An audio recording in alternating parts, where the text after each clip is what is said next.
In this video, we'll demonstrate how to reuse test cases across multiple projects using Zephyr's call-to-test capability. The first thing you need to do is navigate to a test case of your choosing.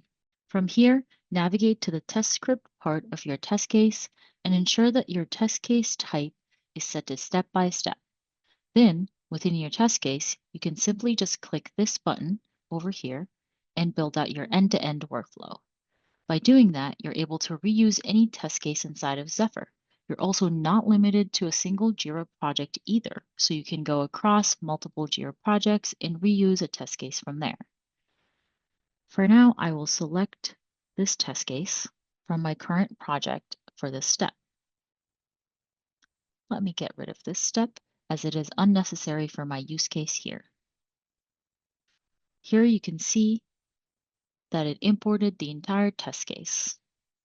Next, let me add another test case from a different Jira project for this next step. I will choose a test case from my sample app project.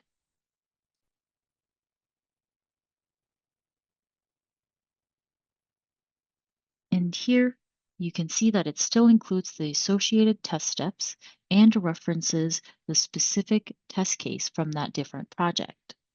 One thing to note is that you can reuse any test case within your Jira instance, no matter the test case type. Now you've successfully learned how to utilize the Zephyr Call to Test feature. If you want to learn more about Zephyr, check out the full walkthrough video or try it for free with the link in the description.